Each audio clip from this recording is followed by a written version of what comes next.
السلام علیکم۔ ویڈیو شروع کرنے سے پہلے ہمارے چینل کو ضرور سبسکرائب کر دیجئے۔ دل و دماغ پر کپ کپی طاری کرتی ہے عجیب و غریب نوعیت کی دل دہلاتی کہانی۔ وہ اگست کی ایک گرم سا پہر تھی۔ شام کے 5 بج رہے تھے۔ کھچڑی داڑھی والا لمبے قد کا ایک دبلا پتلا آدمی سینٹرل میوزیم کے مین ہال میں داخل ہوا۔ اس کا کوٹ اس کے جسم پر بمشکل پورا تھا۔ سر پر اطالوی طرز کا اونچا ہیٹ اور ہاتھ میں ایک چھڑی تھی جسے وہ لاپرواہ انداز زمین گھماتا ہوا ادھر ادھر یوں دیکھ رہا تھا جیسے وہ پہلی دفعہ یہاں آیا ہو۔ پھر وہ اوپری منزل کو جانے والی سیڑھیوں پر چڑھنے لگا۔ اس کا عجیب سنکی انداز تھا۔ وہ وقفے وقفے سے اونچی آواز میں کھانس بھی رہا تھا۔ اس کے انداز اور نحیف و نزار شخصیات نے اس میوزیم کے نگراں سمیت کئی لوگوں کی توجہ اپنی طرف محصول کروا لی تھی۔ وہ بڑی محویت کے عالم میں مصری اہراموں سے دریافت ہونے والی قدیم فرعونوں کی ممیوں کے تابوتوں کے اوپر جھکا ایک ٹک انہیں دیکھا جا رہا تھا اور مسلسل کھانس رہا تھا۔ میوزیم بند ہونے کا وقت ہو رہا تھا، اس لیے زیادہ تر سیاح واپس جا رہے تھے۔ وہ نحیف و نزار شخص بھی سیڑھیوں کی طرف گیا تو نگرانوں نے سمجھا کہ وہ بھی میوزیم سے باہر جا رہا ہے، مگر اس کو شاید کوئی جلدی نہ تھی۔ وہ پھر رک گیا۔ رات کو اس میوزیم میں پہرا دینے والے پولیس کے لوگ آ چکے تھے۔ رات کو اس میوزیم کے ہر کمرے میں ایک پولیس والا متعین ہوتا تھا۔ یہ اس کے فرائض میں تھا کہ وہ اس کمرے کے ہر کونے خدرے کی تلاشی لے۔ یہ سب کرنے کے بعد میوزیم کے سارے داخلی اور خارجی دروازے بند کر دیے جاتے، ہر کمرے کو بھی مقفل کر دیا جاتا اور کمرے کے اندر موجود پولیس کا محافظ صبح تک نہ باہر جا سکتا تھا، نہ کوئی اور اندر آ سکتا تھا۔ ہر 1 گھنٹے کے بعد انسپکٹر اور سارجنٹ پوری عمارت کا چکر لگاتے۔ اس طرح کسی چڑیا کو بھی اس عمارت میں ساری رات پر مارنے کا موقع نہ ملتا تھا، مگر اس رات مصری نوادرات کے کمرے میں موجود ممی کے ساتھ ہونے والے واقعے نے سب کی توجہ اپنی جانب مبذول کروا دی۔ جو لوگ اس میوزیم سے واقف ہیں وہ اچھی طرح جانتے ہیں کہ اس کمرے میں ایسے تابوت بھی رکھے ہوئے ہیں جو ممیوں کو رکھنے کے کام تو آتے ہیں، مگر کئی ایک وجوہات کی بنا پر ان کی نمائش نہیں کی جاتی۔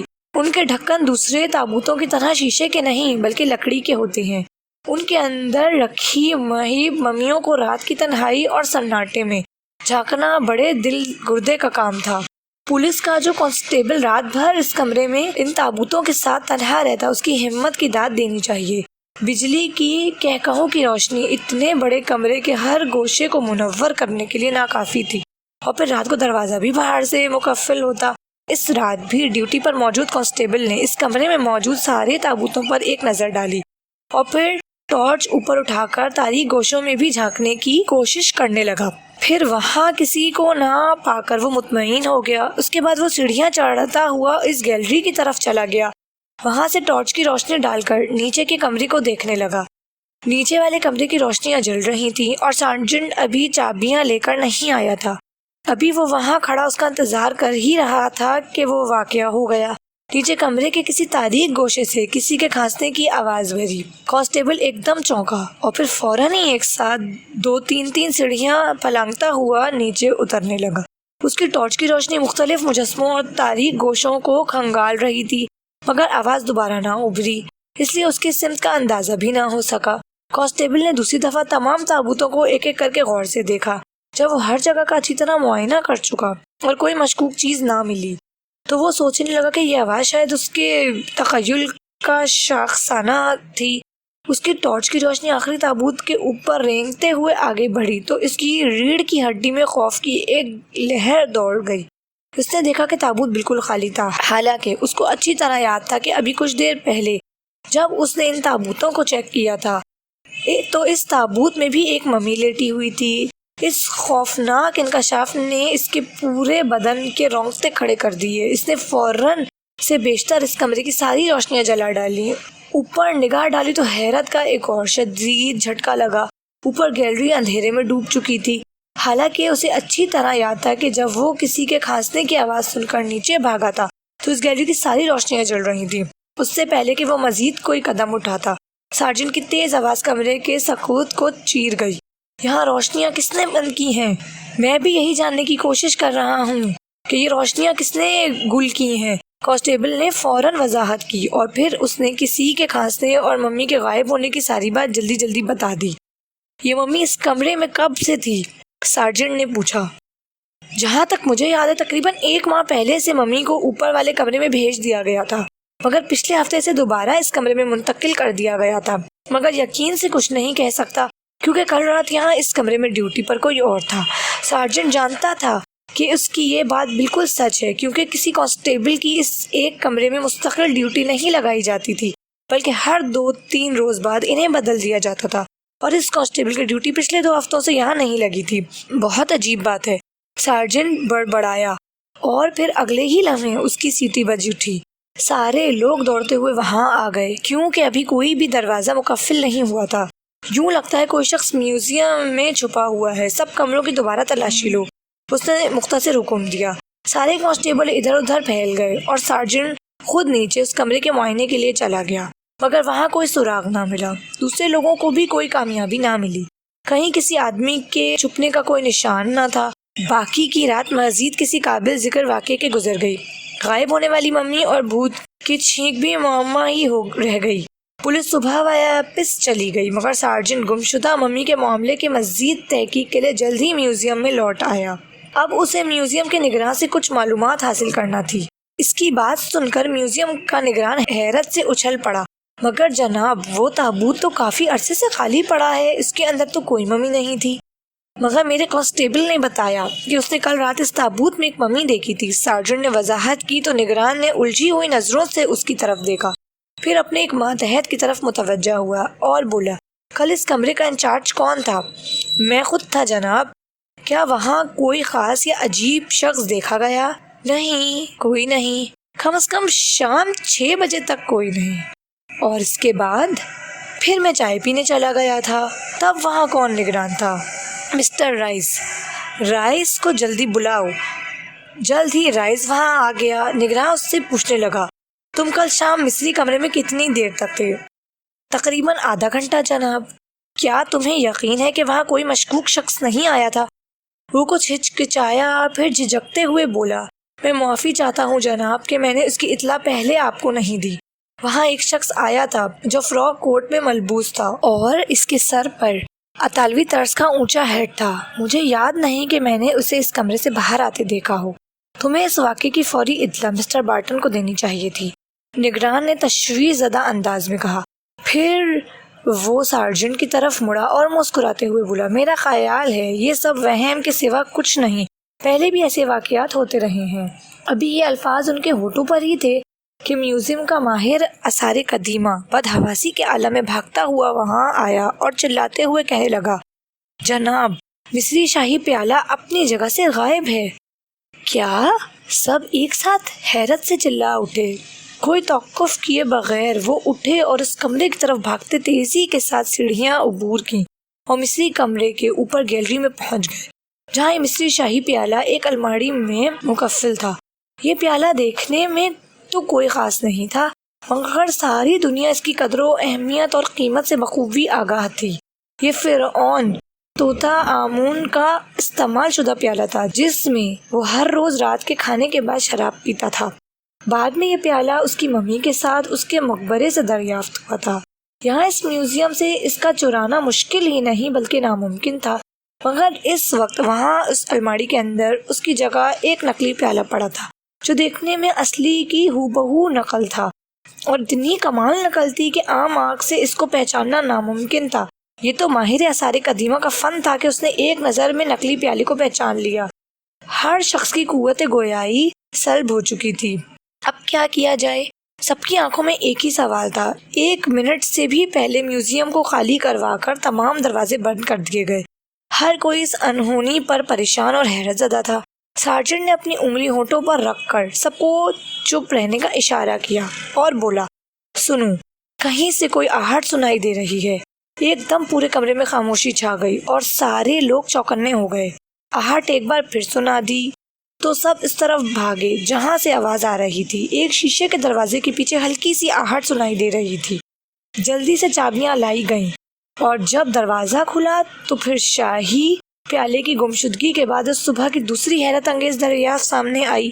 ایک آدمی جس کے ہاتھ پاؤں بندھے اور منہ میں کپڑا ٹھسا ہوا تھا۔ وہ ایک ممی کے تابوت کے پیچھے پڑا تھا۔ اس آدمی کے ہاتھ پاؤں جلدی جلدی کھولے گئے اور ابتدائی طبی امداد دی گئی تو اس نے نحاکت کے عالم میں آنکھیں کھول دیں۔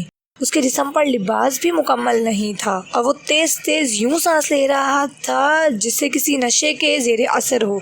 سارے لوگ بتابی سے اس کے مکمل ہوش میں آنے کا انتظار کرنے لگے۔ یقیناً وہ ہی اس راز سے پردہ اٹھا سکتا ہے۔ ہوش میں آنے کے بعد وہ تھوڑا سا بولنے کے قابل ہوا تو اس نے بتایا کہ وہ کانسٹیبل اسمتھ تھا جس کی کل رات مصری کمرے میں ڈیوٹی تھی۔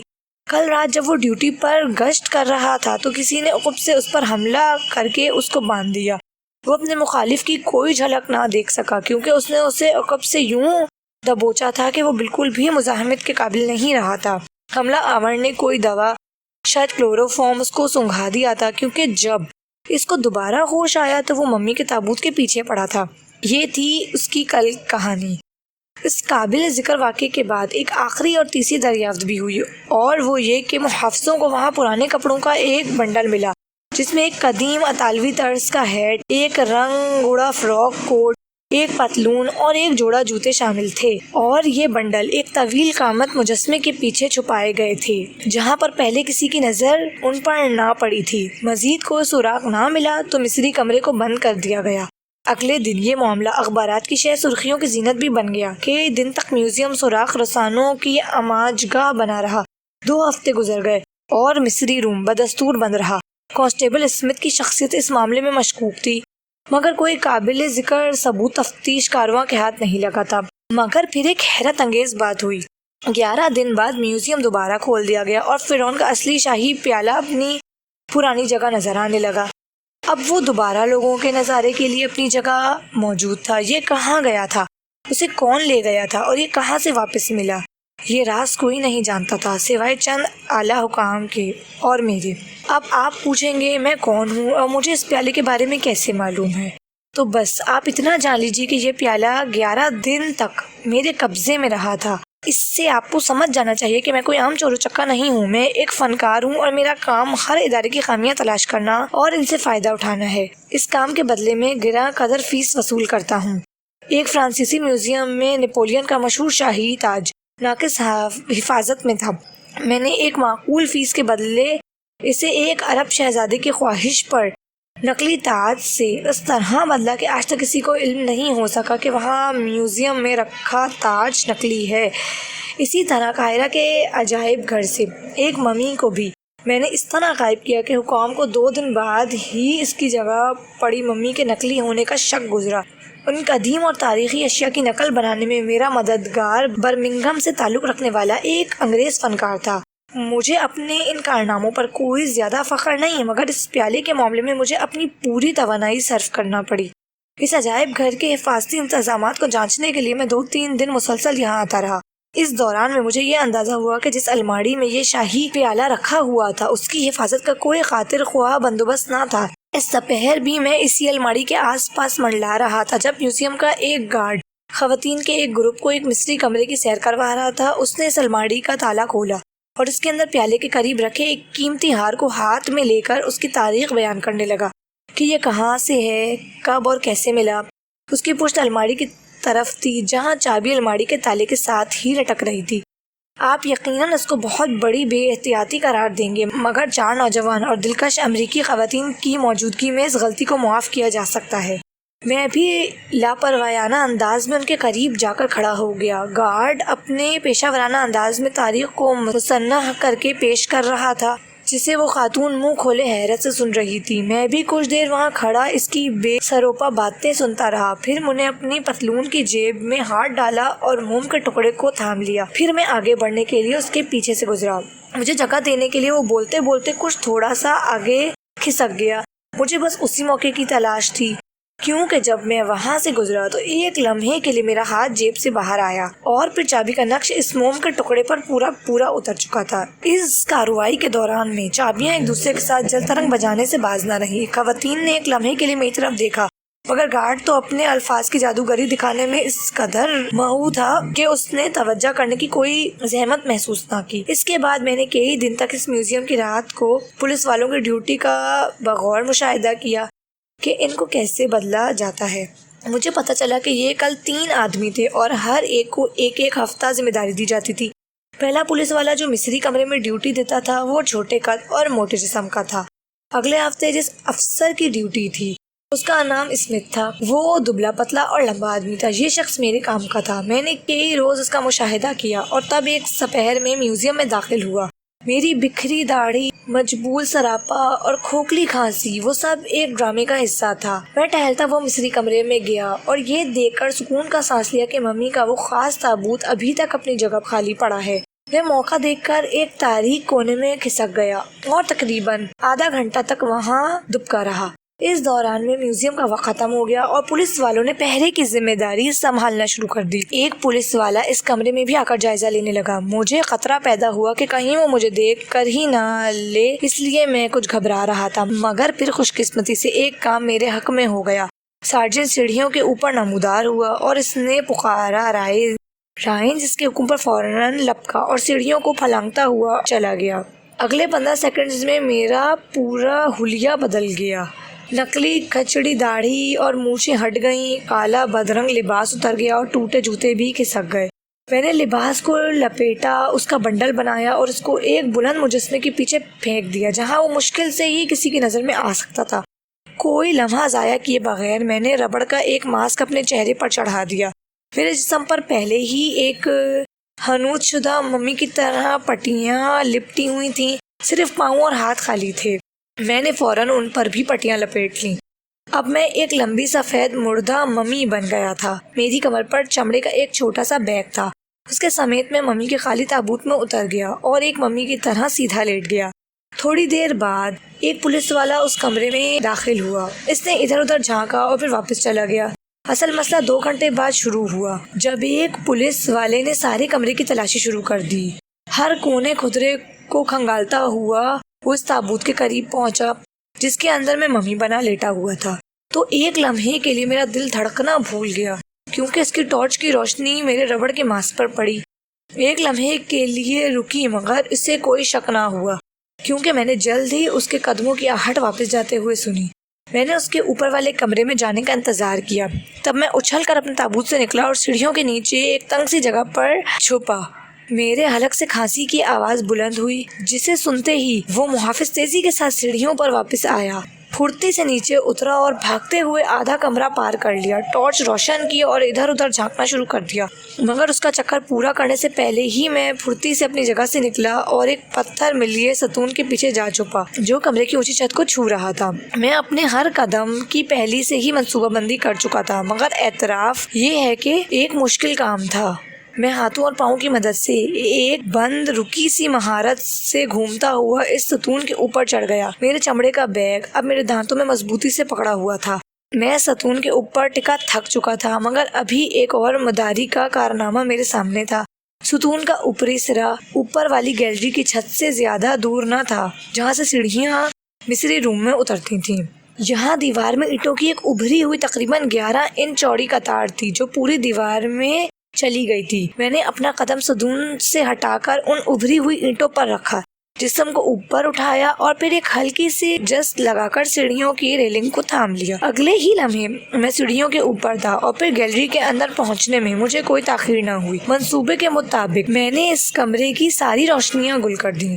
میری چمکدار نئی چابی نے مخصوص الماری کا قفل آسانی سے ڈھونڈ لیا۔ مجھے الماری کھول کر تاریخی پیالے کو چمڑے کے بیگ میں محفوظ کرنے میں زیادہ دیر نہ لگی۔ اگلے ہی لمحے میں نے اس تاریخی پیالے کی ہو بہو نقل کو اپنے بیگ سے نکالا اور اسے اصلی پیالے کی جگہ رکھ کر الماری کو دوبارہ تالا لگا دیا۔ اس سارے کام میں میرے چند لمحے ہی صرف ہوئے اور میں ایک کونے میں رکھے ایک بڑے سے بکسے کے پیچھے گھس گیا۔ اسی وقت سارجنٹ تیزی سے بھاگتا ہوا نیچے والے کمرے میں جہاں پہنچا۔ کانسٹیبل اسمتھ اسی کمرے میں تھا۔ چند لمحے ان کی تیز تیز گفت کو سنائی دیتی رہی، پھر ان کے بعد گیلری کی روشنیاں لٹیں اور سیٹیاں بجنے لگیں۔ مجھے ان سے اسی کام کی توقع تھی۔ کانسٹیبل اسمتھ تیزی سے سیڑھیاں چڑھ کر دوبارہ گیلری میں داخل ہوا۔ وہ اس کمرے کی روشنیاں بند ہونے پر حیران زدہ تھا۔ مجھے کانسٹیبل اسمتھ پر افسوس ہو رہا تھا، مگر اپنے آپ کو بچانے کے لیے مجھے یہ کام کرنا ہی تھا۔ جب وہ میرے پاس سے گزرا تو میں اپنی جگہ سے اٹھا اور گربا پا اس کے پیچھے لپکا۔ میرے پاؤں پر لینن کے باریک پٹیاں لپٹی تھیں، اس لیے چوبی فرش پر کوئی آواز پیدا نہیں ہو رہی تھی۔ میرے ہاتھ میں کلوروفارم میں تر ایک رومال تھا۔ میں نے اپ سے اس کی ریڑھ کی ہڈی پر گھٹنا مارا اور ہاتھ کو پیچھے کی طرف ایک خاص انداز میں موڑا۔ وہ ایک مضبوط آدمی تھا۔ اس نے اپنے اندیکھے مخالف کے سامنے بھرپور مزاحمت کی، مگر میں نے اپنے بازو اس کی گردن کے گرد جماتے ہوئے اس کے پیچھے کی طرف کھینچا اور کلوروفارم میں تر رومال اس کی ناک پر جما دیا۔ چند ہی لمحے بعد وہ بے ہوش ہو کر میری باہوں میں جھول گیا۔ اب مجھے سارجنٹ کے اوپر آنے سے پہلے سارا کام مکمل کرنا تھا، جس کے لیے میں مکمل تیار تھا۔ میں نے کانسٹیبل اسمتھ کا دبلا پتلا جسم مضبوطی سے ایک رسی کی مدد سے باندھ دیا اور گھسیٹ کر ایک شیشے کے دروازے کے پیچھے ڈال دیا، مگر اس سے پہلے میں اس کے جسم سے پولیس کی یونیفارم اتارنا نہیں بھولا، جسے میں نے جلد ہی اپنے جسم کی زینت بنا لیا۔ اس کے بعد سارا کام آسان اور میرے لیے منصوبے کے مطابق تھا۔ ممی کی پٹیاں میں نے لپیٹ کر چمڑے کے تھیلے میں ٹھونس لی تھیں۔ پھر میں باقی پولیس والوں کے ساتھ شامل ہو گیا۔ صبح 6 بجے کے قریب اسمتھ بیچارے نے کسمسانا شروع کر دیا۔ یہ اس بات کا اعلان تھا کہ اب اسے اگلے کئی گھنٹوں تک خاموش کرنے کے لیے دوائی کی دوسری خوراک کی ضرورت تھی، جو میں نے اسے دے دی۔ صبح پولیس کے دوسرے عملے کے ساتھ میں باہر نکل گیا۔ وہ تاریخی پیالہ میرے بیگ کے اندر موجود تھا، جو میرے کوٹ کے نیچے میرے کمرے کے گرد بندھا ہوا تھا۔ آگے قصہ مختصر۔ سراغ رساں اس چوری کا سراغ لگانے کی پوری کوشش کر رہے تھے، مگر میں اپنے پیچھے کوئی سراغ چھوڑنے کا عادی نہیں تھا۔ اب میرے منصوبے کا اگلا مرحلہ اس پیالے کی واپسی کا تھا۔ میں ہمیشہ اپنا شکار اسی میوزیم کو فروخت کیا کرتا تھا جہاں سے شکار کرتا تھا، کیونکہ وہی مجھے اس کی اچھی فیس ادا کرتے تھے اور وہی اس کے اصل گاہک ہوتے تھے۔ اپنی خفت مٹانے اور اپنی چیز کو واپس لینے کے لیے وہ کوئی بھی رقم ادا کرنے کو تیار ہو جاتے تھے۔ یہاں بھی چند دن جب وہ دیواروں سے سر ٹکرانے کے بعد بے بس ہو گئے تو میں نے اپنی فیس اور شرائط ان کے سامنے رکھ دی اور بتایا کہ اگر انہوں نے فوراً جواب نہ دیا تو میں یہ پیالے کسی اور میوزیم کو فروخت کر دوں گا۔ انہوں نے فوراً ہتھیار ڈال دیے۔ ایک معقول رقم کے بدلے پیالہ صرف اپنی جگہ واپس رکھ دینے سے معاملہ حل ہو سکتا تھا اور میوزیم کی کھوئی ہوئی ساکھ بحال ہو سکتی تھی، تو یہ سودا مہنگا نہیں تھا اور انہوں نے میرے ساتھ سودا کر کے یہ معاملہ حل کر لیا۔